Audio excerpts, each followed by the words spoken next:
El webinar empezará en 2 minutos. Gracias.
Buenas tardes a todos y bienvenidos a este webinar sobre comercio electrónico, contratación a distancia y servicios de la sociedad de la información que organizamos desde el Departamento de Propiedad Intelectual y Nuevas Tecnologías de Cuatro Casas. Muchas gracias por conectaros. En la sesión de hoy contaremos como ponente principal con Claudia Morgado, asociada del Departamento de Propiedad Intelectual y Nuevas Tecnologías de Cuatro Casas, y conmigo también, soy Jorge Monclús, asociado senior del mismo departamento. Como en anteriores ocasiones, estamos abiertos y encantados de que nos escribáis con cualquier pregunta, duda, comentario a la dirección de correo electrónico que veis en pantalla, webinars@cuatrecasas.com,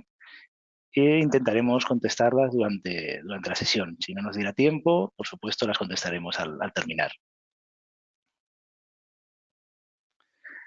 Como os indicaba, esta es la tercera sesión del ciclo de webinars de contratación digital y comercio electrónico que venimos desarrollando durante los meses de octubre y noviembre. En esta ocasión hablaremos de comercio electrónico y el próximo 21 de noviembre tenemos la última sesión relativa a firma electrónica y servicios de confianza. Esperamos contar con todos vosotros. Y ahora, sin más, paso la palabra a mi compañera Claudia.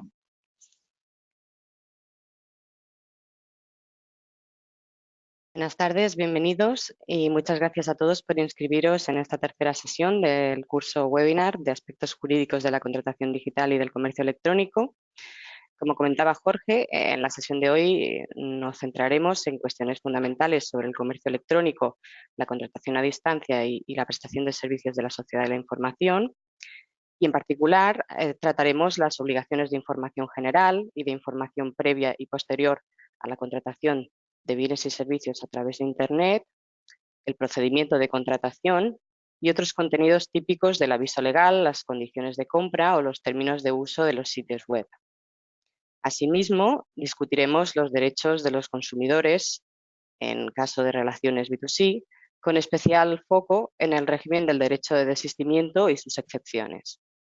A continuación, mencionaremos algunos aspectos sobre cláusulas consideradas potencialmente abusivas y se proporcionarán ejemplos y algunos consejos prácticos sobre cómo identificar o evitar la inclusión de este tipo de cláusulas, especialmente en los textos legales anteriormente referidos. Finalmente, se informará sobre algunas novedades legislativas que serán incorporadas a nuestro ordenamiento próximamente como consecuencia de la reciente aprobación de la Directiva 2019/760 relativa a determinados aspectos de los contratos de suministro de contenidos y servicios digitales y la Directiva 771 relativa también a determinados aspectos de los contratos de compraventa de bienes. Entrando ya en materia, lo primero que es relevante tener claro cuando nos referimos a los conceptos de comercio electrónico, contratación a distancia y servicios de la sociedad de la información es que nos estamos refiriendo a términos muy relacionados y en algunos casos incluso equivalentes, pero existen algunas diferencias que es conveniente conocer o al menos organizar conceptualmente. Como cabe esperar, el comercio electrónico, por un lado, y la prestación de servicios de la sociedad de la información, por otro, son ambas categorías de actividades económicas desarrolladas a través de medios electrónicos. En particular, y tal y como dispone la ley que acoge estos dos conceptos en nuestro ordenamiento y que es la Ley 34/2002 de Servicios de la Sociedad de la Información, el comercio electrónico engloba la compra o venta de bienes y servicios por vía electrónica. Por su parte, los servicios de la sociedad de la información comprenden, además del comercio electrónico, otras actividades que aparentemente no están claro que puedan equipararse a la categoría anterior, como pueden ser las que ves en la presentación, es decir, el suministro de información a través de Internet, por ejemplo, como las plataformas de periódicos o revistas, las actividades de intermediación, la transmisión de datos por redes de telecomunicaciones, el envío de comunicaciones comerciales. Otro ejemplo, por ejemplo, es la organización y gestión de subastas por medios electrónicos o el alojamiento de información, motores de búsqueda y, en general, cualquier servicio que se preste a petición individual de los usuarios. Pensad, por ejemplo, en la descarga de archivos, de vídeo, de audio, etc. Por lo tanto, esta categoría lo que pretende es dar acogida a otras actividades que normalmente no se relacionan con el comercio electrónico y cuyo factor común es que se prestan a título oneroso, a distancia, por vía electrónica y a petición individual del destinatario. La onerosidad o el factor económico no debe interpretarse como la obtención de una remuneración directa derivada de la venta, sino que también se considerará actividad económica, la indirecta, es decir, la resultante de la prestación de servicios gratuitos, pero por ejemplo con fines publicitarios o comerciales, o la desarrollada en un contexto de negocio empresarial, por ejemplo, la puesta a disposición de una intranet corporativa o la web oficial de una empresa. Por su parte, los contratos electrónicos y los contratos a distancia son modalidades contractuales a las que habrá que recurrir, en su caso, para formalizar las relaciones que se generen en el marco de la realización de actividades de comercio electrónico o la prestación de servicios de la sociedad de la información. En particular, los contratos electrónicos son aquellos en los que la oferta y la aceptación se transmiten por medio de equipos electrónicos de tratamiento y almacenamiento de datos conectados a una red de telecomunicaciones. Por lo tanto, estos contratos se concluyen por vía electrónica y quedarán sujetos a la LSSI y por el resto de normas que resulten de aplicación. En cuanto a los contratos celebrados a distancia, regulados en el texto refundido de la Ley General para la Defensa de Consumidores y Usuarios, son aquellos que se concluyen con consumidores en el marco de un sistema organizado de venta o prestación de servicios a distancia,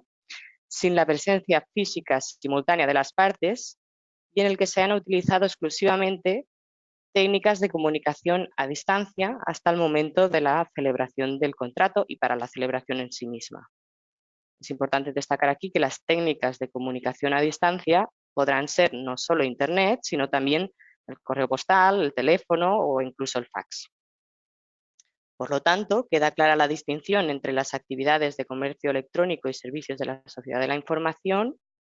hemos dicho que son una categoría más amplia y que comprende también el comercio electrónico. También hay que decir que a pesar de que los contratos electrónicos serán siempre también contratos a distancia, los contratos a distancia no siempre serán contratos electrónicos, dado que cabe la posibilidad de que se concluyan por técnicas de comunicación a distancia, como el correo postal. Respecto al marco jurídico que habrá que tener en cuenta, debemos señalar que este se encuentra en proceso de ampliación, especialmente en el contexto del proyecto del Mercado Único Digital, y que cada vez será más diversa y compleja la normativa que habrá que cumplir. En la actualidad, no solo hay que tener en cuenta las dos normas ya citadas, es decir, la Ley de Servicios de la Sociedad de la Información y el texto refundido de la Ley General para la Defensa de Consumidores y Usuarios, sino que también hay que considerar las que veis en pantalla y entre las que cabe destacar, por ejemplo, el Reglamento de Resolución de Litigios en Línea en materia de consumo,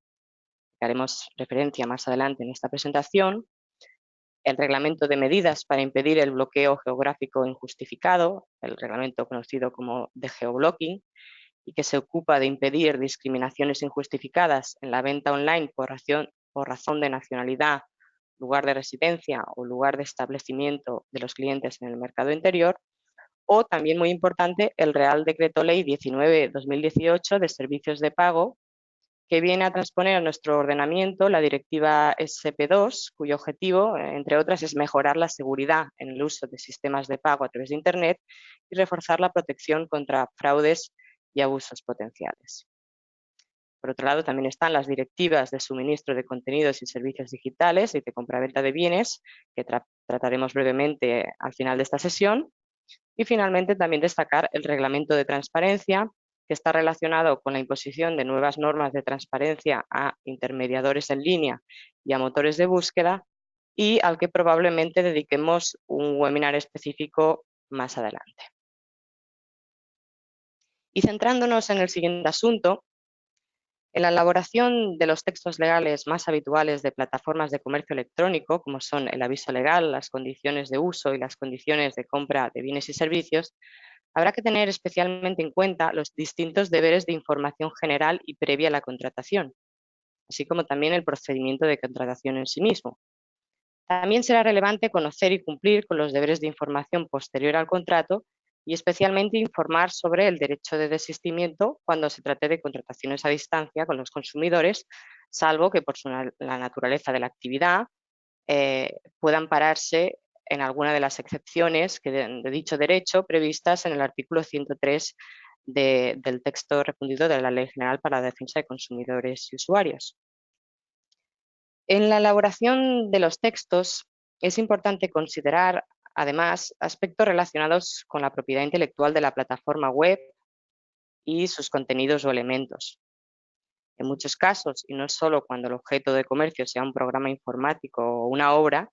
habrá que tener en cuenta e incluir las disposiciones correspondientes a las reservas de derechos del titular, las licencias de uso que se concedan y las prohibiciones respecto de la realización de actos no autorizados. Finalmente, cabe mencionar las políticas de privacidad y de cookies y los consentimientos a posibles comunicaciones comerciales que deberán facilitarse en el marco de estas actividades, pero que en la sesión webinar de hoy no serán objeto de análisis, dado que en todo caso merecerían ser abordadas en una sesión aparte y conjuntamente con un repaso más enfocado a aspectos relacionados con la normativa de protección de datos de carácter personal. Entrando ya en la sección sobre los deberes de información general, el artículo 10 de la Ley de Servicios de la Sociedad de la Información dispone que el prestador de servicios deberá informar de forma permanente, fácil, directa y gratuita de los aspectos que veis en pantalla, que por ejemplo son el nombre, el domicilio del empresario, el correo electrónico y otros datos que permitan la comunicación directa y efectiva, y también los datos de inscripción en el registro mercantil, y en caso de que las actividades que realice estén sujetos a autorización administrativa, habrá que incluir los datos de los títulos habilitantes y del órgano emisor. Finalmente, habrá que incluir también la información sobre precios, impuestos, gastos y los códigos de conducta a los que, en su caso, esté adherido el prestador de servicios y la forma de consultarlos. Todos estos datos e informaciones suelen incluirse en el texto denominado comúnmente como nota o aviso legal, o en muchos casos se incluyen directamente en el footer de la web o directamente como introducción de las condiciones de uso o los términos generales de compra de los bienes o servicios. Como dato curioso, en Alemania y también en otros países anglosajones, este set de información acostumbra a denominarse el imprint, que viene de la palabra latina impressum, e incluso añade más información de la que es requerida en nuestro ordenamiento, como puede ser la identidad de los administradores o miembros del consejo de administración del empresario. En cuanto a los deberes de información previa, que deberá ser puesta a disposición de forma permanente, fácil y gratuita y de forma clara, comprensible e inequívoca antes de la conclusión de un contrato electrónico, el artículo 27 de la Ley de Servicios de la Sociedad de la Información dispone que deberá comprender, por ejemplo, los trámites a seguir para celebrar el contrato, es decir, la información de forma clara sobre las distintas fases del proceso. También es importante que se incluya, si va a ser posible o no, y es, ya digo, una cuestión fundamental, archivar el documento electrónico en el que se formalice el contrato y si será accesible. Por otro lado, habrá que informar sobre los datos sobre medios técnicos disponibles para identificar y corregir errores en la introducción de datos del cliente o del consumidor. Y finalmente, habrá que establecer información clara sobre cuáles serán las condiciones generales de compra aplicables, las cuales deberán de poder ser almacenadas y reproducidas en cualquier momento. Existe una excepción a la obligatoriedad de informar sobre todos estos aspectos y será posible cuando ambas partes así lo acuerden, siempre y cuando la relación no sea con consumidores o cuando se realice por email u otro medio de comunicación electrónica equivalente. También en las relaciones con consumidores, los artículos 60 y 97 del texto refundido de la Ley General para la Defensa de Consumidores y Usuarios añaden que antes de que el consumidor quede vinculado por un contrato, el empresario deberá facilitarle otra vez de forma clara, comprensible, salvo que resulte manifiesta del contexto, sobre los aspectos que veis en pantalla, que son, como es lógico, las características de los bienes o servicios ofrecidos, y también la identidad del empresario y sus datos de contacto. Aquí cabe destacar que en el caso de consumidores, la ley dispone además que habrá que informar sobre el número de fax. No obstante, los medios de contacto están siendo hoy en día muy cuestionados, dado que, como es lógico, pueden resultar desproporcionados y el Tribunal de Justicia de la Unión Europea ha considerado que es posible que el comerciante utilice otros medios de comunicación como formularios de contacto electrónicos, sistemas de mensajería instantánea o de solicitud de llamada, o en definitiva, otros medios siempre que permitan una comunicación directa y eficaz entre el consumidor y el comerciante. Muy importante será también informar de antemano sobre el precio, impuestos y tasas aplicables, o si no son determinados, el modo de cálculo y los gastos, por ejemplo, que se deriven del transporte o la entrega de los bienes.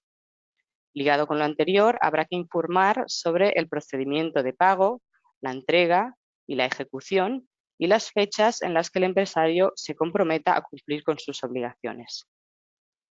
Igualmente, habrá que hacer un recordatorio sobre la garantía legal, que como sabéis en el ámbito de consumidores es de 2 años, y la aplicabilidad de cualquier otra garantía comercial, así como los servicios postventa y sus condiciones. Otro aspecto esencial en la contratación con consumidores es especificar las lenguas en que podrá formalizarse el contrato y que deberá ser al menos en castellano, sin perjuicio, no obstante, que habrá que tener en cuenta también la aplicabilidad de posibles obligaciones lingüísticas que se deriven de la legislación autonómica. Finalmente, hay que establecer el procedimiento de reclamaciones para atender a posibles quejas de los consumidores y la información sobre el sistema extrajudicial de resolución de conflictos, que, como sabéis, devino mención obligatoria tras la aprobación del Reglamento 524/2013 sobre resolución de litigios en línea en materia de consumo. En cuanto a las obligaciones de informar sobre el procedimiento de contratación, aquí es relevante tener en cuenta que en materia de consumidores deberá constar de forma inequívoca su voluntad de contratar, es decir, su consentimiento inequívoco. Por lo tanto, no será válida otra forma basada en un consentimiento tácito, por ejemplo, en aquellos casos donde se dispone que la falta de respuesta o el silencio se entenderá como la aceptación de una determinada oferta. La cuestión sobre el consentimiento en el ámbito de la prestación de servicios de la sociedad de la información no es hoy por hoy del todo pacífica. Especialmente no es pacífica jurisprudencialmente si son vinculantes los textos de una web o aplicación que no son aceptados expresamente, pero que regulan el uso y establecen otras normas que deberán respetar los internautas cuando naveguen sin realizar acciones concretas. En estos casos, hay quienes consideran que la mera navegación debe entenderse como la aceptación de los términos legales y, por lo tanto, el origen de una relación contractual, como por ejemplo opinan los tribunales irlandeses. Por otro lado, hay quienes consideran que la navegación no puede considerarse un consentimiento como tal. En nuestro país, el Tribunal Supremo, en su sentencia de 9 de octubre de 2012, en el caso Ryanair versus Atrápalo, en relación con la extracción de datos de bases de datos de información sobre vuelos, consideró de un modo, digamos, poco pacífico que en estos casos no existe consentimiento ni una relación comercial como tal, quizá precontractual. No obstante, el mismo tribunal dejó abierta la posibilidad de que existiese otro tipo de vulneración sin especificar exactamente cuál. En cualquier caso, además del consentimiento, es importante destacar también que los contratos con consumidores y usuarios no podrán incluir cláusulas que impongan obstáculos onerosos o desproporcionados para el ejercicio de derechos reconocidos en el contrato. En particular, los contratos de prestación de servicios o suministro de productos de tracto sucesivo no podrán incluir cláusulas que establezcan plazos de duración excesivas o limitaciones que excluyan la posibilidad para el consumidor de resolver el contrato. Y entrando en el apartado de información posterior a la celebración del contrato, una vez aceptada la oferta por parte del consumidor, el empresario deberá confirmar la aceptación mediante, por ejemplo, acuse de recibo por email o por un medio equivalente y dentro de las 24 horas siguientes. Como excepción,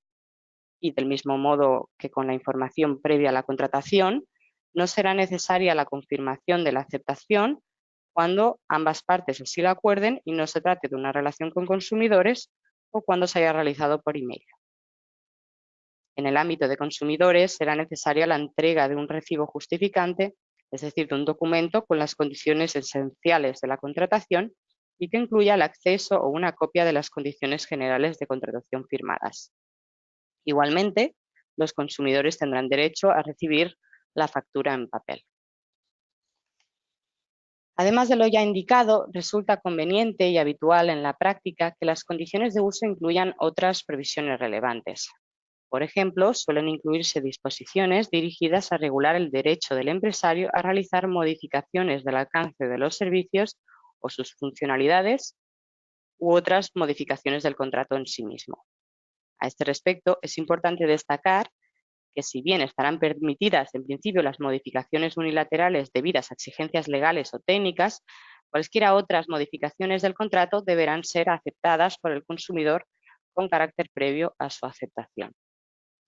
Por otro lado, también es habitual incluir un régimen de derechos y obligaciones de las partes, así como cláusulas de limitación de responsabilidad o indemnidades. Estas cláusulas suelen excluir la responsabilidad, como es lógico, del empresario en muchos aspectos y en algunos casos tienen cierto riesgo de ser consideradas abusivas, tal y como analizaremos más adelante. Al margen del derecho de desistimiento, también pueden preverse otras causas de cancelación del contrato o de su resolución o suspensión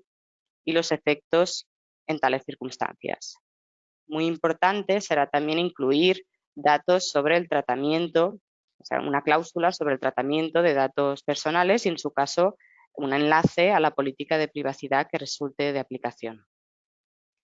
Finalmente, y al margen de la información sobre los mecanismos extrajudiciales de resolución de conflictos con los consumidores, habrá que informar sobre la legislación y la jurisdicción aplicable, que en el ámbito de consumo deberá incluir la posibilidad de que interpongan acciones en el domicilio del consumidor de que se trate. Y pasando a otra materia de la sesión de hoy, el derecho de desistimiento es aquel en virtud del cual el consumidor podrá dejar sin efecto el contrato sin justificación ni penalización.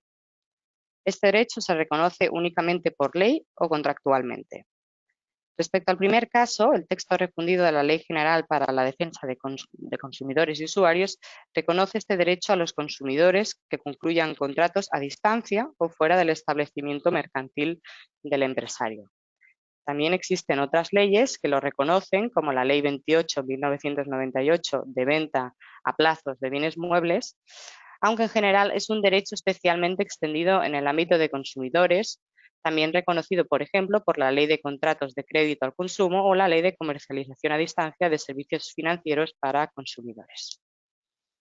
Cuando aplique, el empresario deberá informar por escrito de forma clara, comprensible y precisa y entregar el documento de desistimiento al consumidor, que podrá ser, aunque no es obligatorio, el modelo que incluye la propia ley. No obstante, es importante destacar que el derecho no podrá estar sujeto a formalidades concretas, por lo que deberá considerarse válido también cuando sea ejercido con el mero envío del documento o con la devolución del producto. En cuanto a tiempos, el consumidor podrá ejercer el derecho en el plazo mínimo de 14 días naturales desde la recepción del bien o desde la celebración del contrato. En caso de que el empresario o prestador de servicios incumpla su obligación de informar, el consumidor no solo no pierde su derecho, sino que además el plazo para su ejercicio finalizará a los 12 meses tras la expiración del plazo inicial.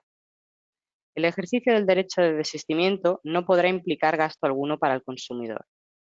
Y, una vez ejercido el derecho, las consecuencias serán que las partes deberán restituirse las prestaciones sin que proceda un reembolso al empresario por disminución del valor del bien o por su uso. El empresario deberá devolver las sumas abonadas antes de que transcurran 14 días desde la fecha en que haya sido informado del ejercicio del derecho y, en caso de que no proceda a la devolución en los tiempos indicados, el consumidor tendrá derecho a reclamar la cantidad adeudada por duplicada y los daños y perjuicios que en su caso correspondan. El artículo 103 prevé una serie de excepciones a la aplicabilidad del derecho de desistimiento en función de la naturaleza de los bienes contratados y que en esencia son las que veis en pantalla.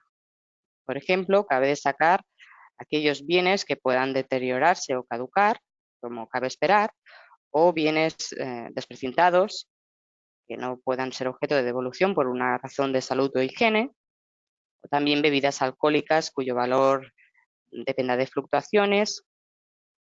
Por destacar alguno más, también es importante tenerlo en cuenta respecto a actividades de esparcimiento o eventos con fecha de ejecución específica. Ante la duda, se recomienda un criterio conservador, dado que, por ejemplo, en uno de los últimos casos en los que fue discutida la aplicabilidad en el marco de la devolución de colchones utilizados, el Tribunal de Justicia de la Unión Europea dispuso que el derecho de desistimiento era de aplicación, dado que existen hoy en día muchos mecanismos de limpieza que permiten que el bien pueda volver a ser puesto a disposición para su venta en el mercado.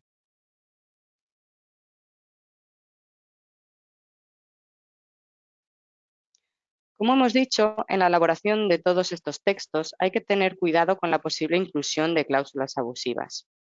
Se considerarán cláusulas abusivas aquellas que no son negociadas individualmente y las no consentidas expresamente que, en contra de la buena fe, causen un desequilibrio importante.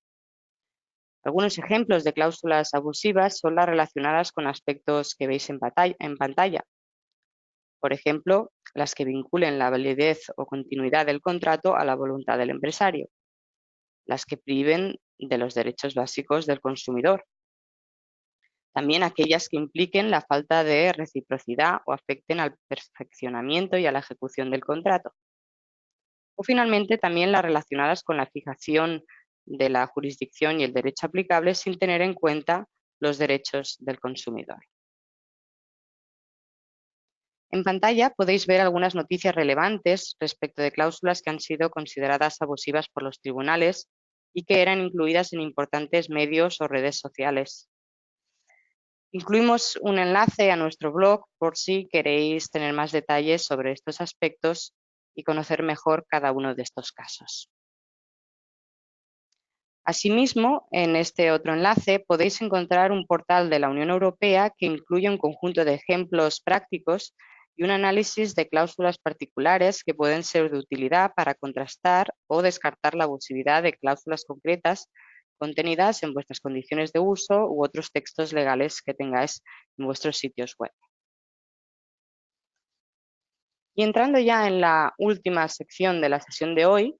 recientemente han sido aprobadas nuevas directivas que afectan al comercio electrónico y que deberán ser transpuestas a nuestro ordenamiento. Y a continuación destacamos algunas de las novedades más importantes que incluirán. Por ejemplo, respecto a la directiva de suministro de contenidos digitales y que aplicará, entre otros supuestos, a los contratos para el suministro de contenidos y servicios digitales a un consumidor, no solo a cambio de un precio, sino también a cambio de la facilitación de datos personales, se introducen las novedades que veis en la presentación. Por ejemplo, existirá un derecho a reembolso o rebaja en el precio si no se subsanan los errores en un tiempo razonable y, en todo caso, en 14 días. Si el defecto surge al cabo de un año de la celebración del contrato, se presumirá que ya existía sin necesidad de prueba por parte del consumidor. Además, en caso de prestaciones continuadas, la carga de la prueba sobre la ausencia de defectos corresponderá al prestador de servicios y la garantía legal será siempre de 2 años para los servicios continuados. En cuanto a la directiva de compraventa de bienes, y que aplicará también a compraventas online y también a bienes que incluyan, por ejemplo, elementos digitales como las Smart TVs o los relojes inteligentes, algunas de las principales novedades que vendrá a introducir esta directiva son las que veis en pantalla y que tendrán que ver con la garantía legal, en el sentido de que si se manifiesta un defecto durante los 2 años siguientes a la recepción del producto, el vendedor será responsable y el consumidor únicamente tendrá que demostrar que el bien no es conforme sin necesidad de demostrar también que la falta de conformidad existió en el momento de la contratación. Respecto a los productos con elementos digitales, los consumidores tendrán derecho a recibir actualizaciones durante el periodo de tiempo que un consumidor pueda razonablemente esperar, habrá que ver qué significa razonablemente esperar, dependiendo del tipo de finalidad de los bienes de que se trate, y la garantía se mantendrá por el plazo contractual en el que deban suministrarse los elementos digitales. Y aquí ponemos fin a nuestra sesión de hoy, que esperamos haya sido útil y práctica, y por favor, si tenéis alguna pregunta, no dudéis en planteárnosla a través del correo electrónico que aparece en pantalla. Os esperamos a todos en la siguiente sesión, que tendrá lugar el próximo 21 de noviembre y en la que trataremos aspectos legales de la firma electrónica y los servicios de confianza. Muchas gracias y hasta la próxima.